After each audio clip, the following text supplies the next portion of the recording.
The key scraped through the rusted lock, a sound sharp enough to drag Mata Hari out of the thin veil of sleep. Her eyes opened with no softness, no drifting moment between dream and waking. She woke like a woman who already knew the world had come to collect its debt.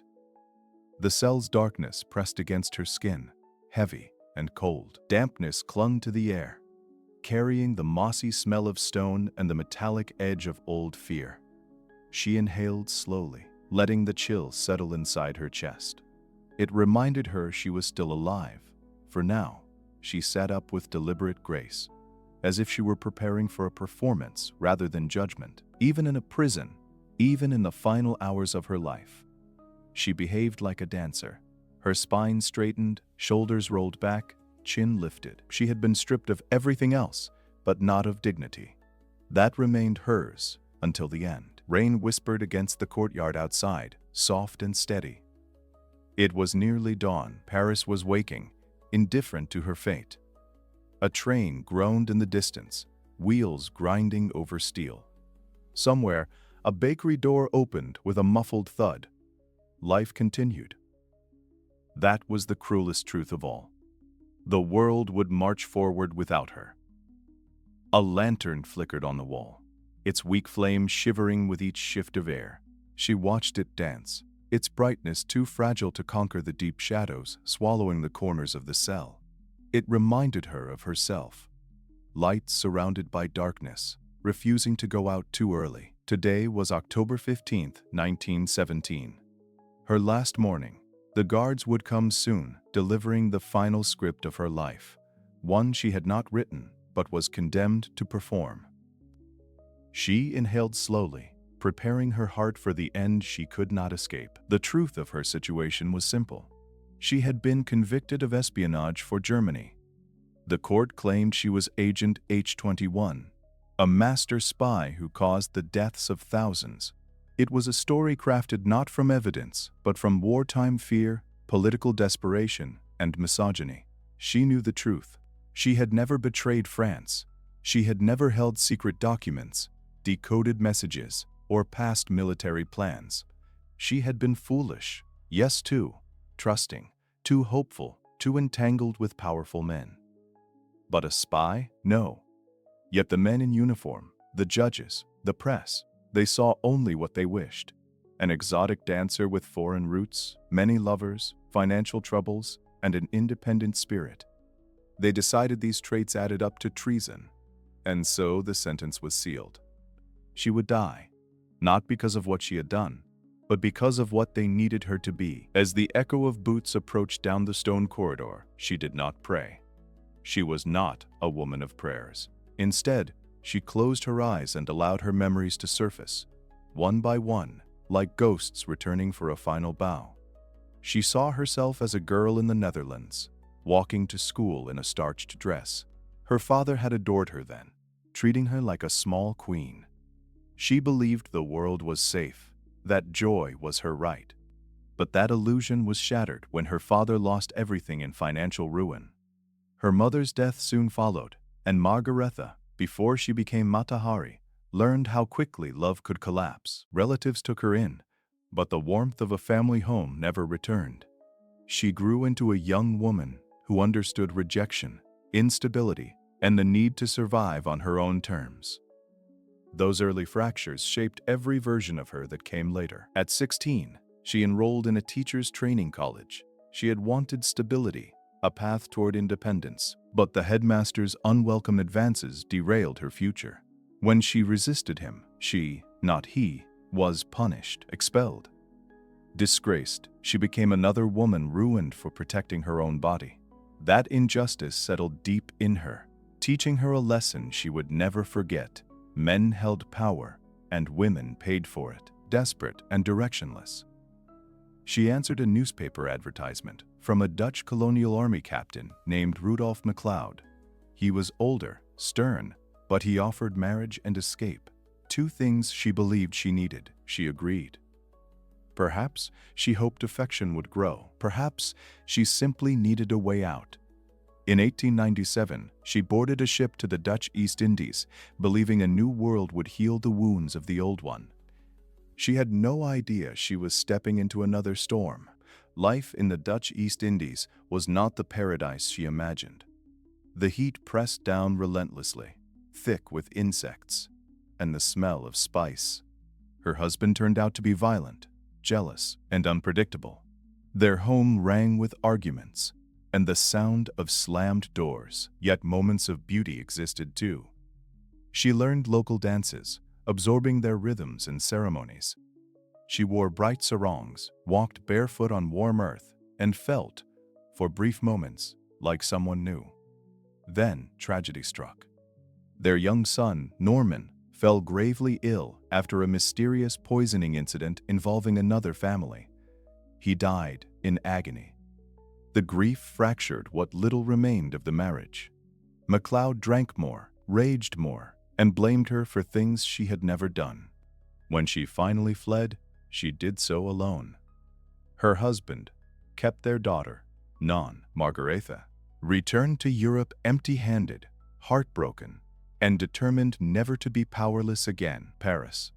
In the early 1900s was a world reborn electric, seductive, a magnet for artists, dreamers, and wanderers.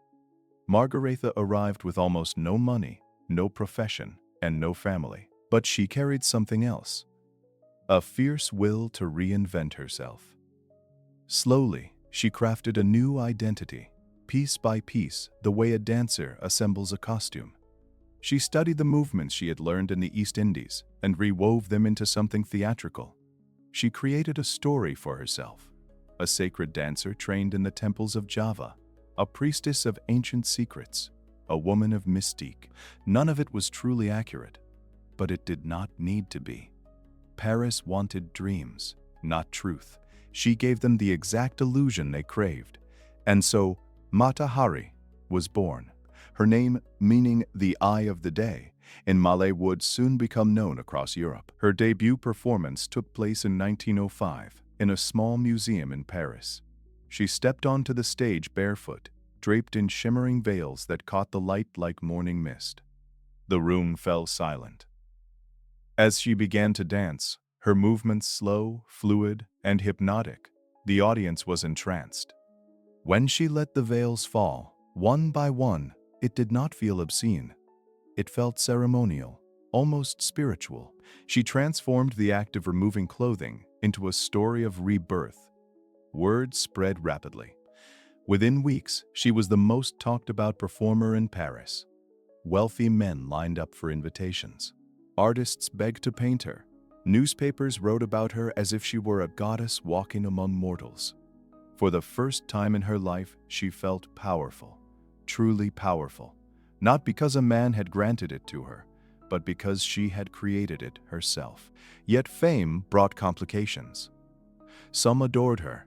Others envied or despised her. Critics whispered that she was a fraud, a manipulator. Admirers spent fortunes to win her attention. She navigated high society with a dancer's poise, moving through salons, hotels, and private dinner parties with an aura that bordered on myth. She took lovers, many lovers, but she offered them only pieces of herself, never the whole. Her lifestyle was expensive, and her income was unpredictable. She feared slipping back into poverty more than anything. To stay above water, she accepted gifts, allowances, and favors from men who desired her. Some were diplomats, officers, or politicians. She knew the risk of being close to powerful men during turbulent times, but she also knew intimacy was her currency. She traded in it as carefully as any banker handled gold. But when war erupted in 1914, everything changed. World War I tore Europe apart, transforming cities into fortresses and suspicion into common currency. Foreigners were watched. Women of uncertain loyalties were targeted. Exotic dancers became convenient scapegoats. Mata Hari, with her luxurious lifestyle, her foreign birth, and her lovers in multiple armies, suddenly looked dangerous. She tried to continue her career, traveling between neutral countries, performing where she could, but travel became difficult and money grew scarce. Worse, she fell in love with a young Russian pilot named Vadim Maslov. He was 21, nearly half her age, a soldier with wounded eyes and the fragile courage of youth. She adored him. His injury in battle only deepened her resolve to support him. To visit him, she needed travel permissions from the French government. That is how she came under the attention of Captain Georges Ladoux, head of French counterintelligence. Ladoux was clever, calculating, and skeptical of beautiful women who lived beyond their means. He suspected her before she ever stepped into his office. But he also saw an opportunity. France was desperate for intelligence. Ladoux believed that a woman like Mata Hari, glamorous, connected, persuasive, could gather valuable secrets from officers who adored her. Accounts differ on what exactly happened next. Ladoux claimed he recruited her as a French double agent. Mata Hari claimed she never agreed to espionage, but simply hoped to regain her travel privileges. What is certain is that after meeting him, she stepped into the labyrinth of wartime intelligence, a world she did not understand and was utterly unprepared for. She was a performer, not a spy. She lacked the training, the discipline, and most importantly, the caution. Yet she believed she could handle it. That misplaced confidence would destroy her. In late 1916, German intelligence sent coded radio messages referencing an agent known as H-21. These messages were intentionally transmitted using a cipher that the French had already broken. Many historians now believe the Germans were using Mata Hari's name as a distraction, hoping France would chase a decoy instead of real spies. But at the time, the French intercepted the messages and immediately assumed H-21 was Mata Hari. The logic was loose but convenient. She traveled often, had lovers in various armies, and was financially unstable. That was enough to form a theory. Ladoux, whether through incompetence or manipulation, allowed suspicion to harden into certainty. Mata Hari, unaware she was already condemned, continued to move through Europe, believing she was safe. She had no idea a net was tightening around her. By January 1917, France decided it needed a public example, a symbol, a sacrifice. She was arrested in her hotel room at the Élysée Palace in Paris. The officers who arrived looked almost embarrassed, as if they knew the charge was flimsy but could not disobey orders. She was taken to Saint Lazare prison, an old convent converted into a detention center for women. There, the walls seemed to whisper with the ghosts of those who had come before her, thieves, murderers, and now, the most famous dancer in Europe. Her interrogations were long and exhausting. She was questioned about every lover she ever had, every trip she ever took, every banknote she ever received. They twisted her answers, forcing guilt into the spaces where truth should have lived.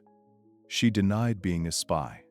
She explained her finances, her relationships, her movements. But they were not interested in explanations. They wanted confessions.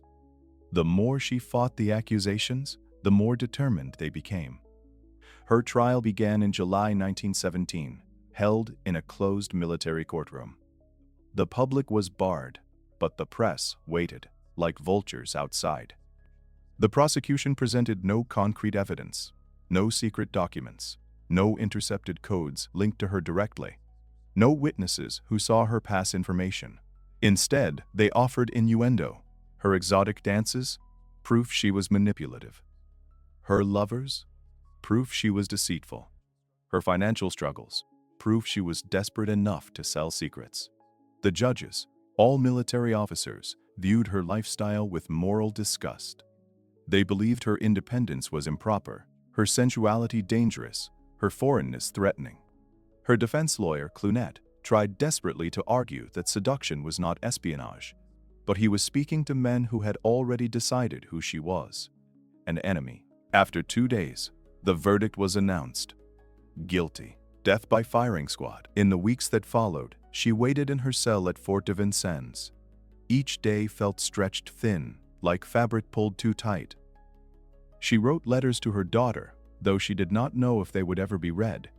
She begged for clemency, offering explanations, pleading her innocence, reminding them she had never held a weapon or taken a secret document. But her appeals vanished into the bureaucracy of war. France needed a victory, a symbolic one. She was chosen to be that symbol. The newspapers published sensational headlines, painting her as the greatest woman spy of the century. They wrote that she caused thousands of deaths, that she acted with cold calculation, that she controlled generals with her body. None of it was true. But the public devoured the lies eagerly. Scapegoats provide comfort in times of fear. She had become theirs, and now the guards were coming for her. The sound of boots on stone grew louder. The priest appeared first, his face heavy with pity. Behind him, the commandant read the order of execution. She listened silently, hands clasped in front of her, expression controlled. Inside, her heart thudded in slow, steady beats, not fear-resolve. She rose and dressed carefully. She wore a dark dress, stockings without runs, and a good coat trimmed at the sleeves. If she must die, she would die as Mata Hari, the woman she had created with her own hands. She brushed her hair, smoothing it with a patience that surprised even herself. When the guard offered her a blindfold, she refused. She wanted to see the world as it was, wanted the world to see her as she truly stood. She walked toward the courtyard as though approaching a stage. The courtyard was cold and damp. Rain still fell, misting the air, softening the edges of the world. 12 soldiers stood in formation, rifles held upright, boots sinking slightly in the mud. They were young, too young for killing, she thought. Their faces were pale, eyes dim with nerves. She wondered if any of them had seen her dance before, if any had once applauded her grace. The officer offered to tie her to the post to secure her arms. Again, she refused. "I will stand," she said. Her voice was steady, calm. One witness later said she looked like a queen standing before her throne. She positioned herself with care, turning slightly so that the soldiers would not see fear. She lifted her chin. Her heartbeat slowed. She breathed in the damp air and felt the moment settle over her, like a veil. This was her final performance. As she stood waiting, memories washed through her like waves, moments of joy, sorrow, triumph, and regret. She remembered dancing under the warm lights of Paris, feeling the audience's breath catch with her every movement. She remembered the laughter of her daughter as a toddler, the softness of tiny hands grasping her own. She remembered the face of Vadim Maslov, pale and wounded in a hospital bed, telling her he did not care about her past, only her presence. She remembered her father lifting her onto his shoulders when she was a child, telling her she would grow into something special. She wondered what he would think now. Would he believe the accusations, or would he see through them, as only a parent can? These thoughts drifted like smoke, barely touching her mind before dissolving into the rain. Somewhere inside herself, she felt peace. The officer raised his sword, a silent signal. The soldiers lifted their rifles, the metal glistening with droplets. Mata Hari's eyes remained open, her gaze steady. She did not tremble. She did not plead. She did not look away. In that instant, she was no longer Margaretha Zell, the girl who had lost her mother, been humiliated by a headmaster, or suffered through a violent marriage. She was not the struggling performer, the woman who reinvented herself again and again just to survive. She was Mata Hari, the legend she had created, the woman the world could never forget, no matter how hard they tried. Time seemed to pause. She inhaled, slow and deep, filling her lungs with cold October air. She felt alive, fiercely alive. In the final second before the guns fired, the officer's sword dropped. The volley exploded through the courtyard, sharp and final. Smoke burst from the rifles, curling upward like gray ribbons. For a moment, her body swayed, still upright, as if refusing the end. Then she collapsed, falling with a strange, heartbreaking grace, like a dancer completing the last movement of a choreography no one else understood. The priest bowed his head. A doctor approached, placing his fingers gently at her neck. No pulse. "It is done," he whispered. The soldiers lowered their rifles, several of them shaking. One later said he had nightmares of her eyes open, unafraid, long after the war ended. No family came to claim her body. No lover, no friend. She was taken to a medical school, where her remains were used for study. Some parts disappeared over time, lost, stolen, or simply discarded. Even in death, she was treated as an object. But her story did not end in that courtyard. Slowly over decades, truths began to emerge. Historians examined the trial records and found them weak, full of assumptions and contradictions.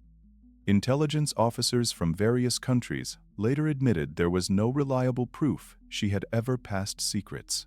German documents showed she had never been paid as a spy.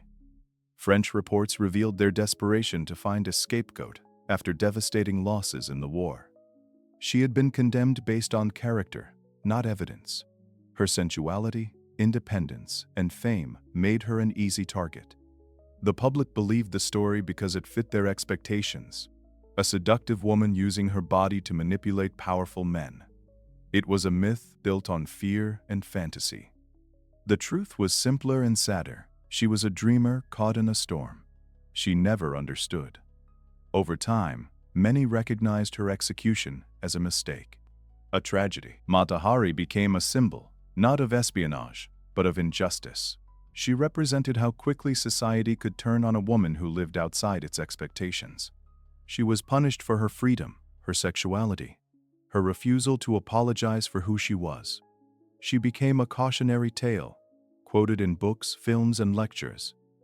Some saw her as a martyr of misogyny. Others viewed her as a misunderstood artist whose life became entangled in forces far larger than herself. Her story also sparked debates about wartime ethics. How many others had died on flimsy evidence? How many trials were shaped more by fear than truth? Her case forced governments and historians to question the reliability of intelligence work in times of crisis. Yet despite the tragedies, her legend endured, shimmering, compelling, tragic. Even in death, she remained unforgettable. In modern times, researchers have studied her life with a more compassionate lens. They found letters she wrote from prison, fragile papers inked with loneliness, fear, and hope, that reveal a woman desperate to reclaim her dignity. They uncovered testimonials from officers who admitted she knew nothing of military secrets. They discovered records proving French intelligence had fabricated certain claims to strengthen their case. Her daughter tried to clear her name, but lacked the influence. Historians, however, persisted. They reconstructed her movements, analyzed spy communications, and concluded that Mata Hari had been more of a victim than a villain. She was caught between nations, each seeking advantages, none caring about the collateral damage. Yet despite the evidence, her innocence has never been officially recognized. Governments rarely undo their own mistakes. Today, people remember Mata Hari not for treason, but for the myth that grew around her, a myth she partly created. She understood performance better than most. She knew how to fascinate, how to command a room, how to turn motion into meaning. Her dances were less about seduction and more about storytelling. But in a world ruled by men, her artistry was reduced to immorality, and her independence interpreted as danger. She lived boldly, refusing to accept the limitations placed on women of her era. She traveled alone, loved passionately, and believed she could control her destiny. In many ways, she was ahead of her time. That was why society punished her so harshly. A woman who owned her desires, who controlled her image, who navigated elite circles without apology, such a woman was always at risk. Her death was not just a personal tragedy, it was a cultural one. Even now, scholars debate who Mata Hari truly was. Was she a naive woman, manipulated by powerful men? A survivor who reinvented herself to escape a painful past? A performer who blurred the line between truth and illusion? Or a romantic who believed love could protect her in a world governed by conflict? The answer lies somewhere in the middle. She was all these things complicated, flawed, fascinating. She made mistakes, trusted the wrong people, and underestimated the dangers of wartime Europe. But she also showed courage, resilience, and an extraordinary ability to rise from the ashes. Her life was a tapestry woven with triumph and tragedy, beauty and heartbreak. In the end, what defined her was not the accusations, but the legacy she left behind, a legacy of defiance, reinvention, and unforgettable presence. As the years passed, her image transformed from villain to icon. Museums displayed her costumes, theaters reenact her dances, biographies explored her contradictions, films reimagined her life with dramatic flair.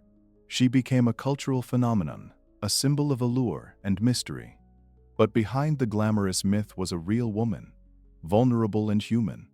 A woman who laughed, cried, endured heartbreak, and sought affection in a world that judged her harshly. A woman who fought for survival using the only tools available to her: beauty, intelligence, performance, and charm. Her execution did not erase her. It intensified her.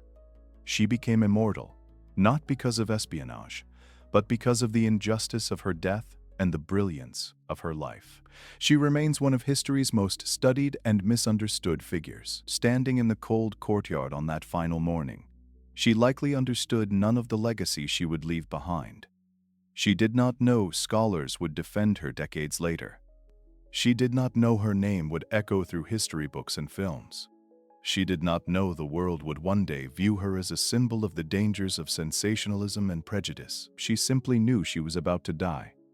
And she chose to face that moment with more courage than anyone expected. She refused a blindfold, refused to be tied, refused to bow her head.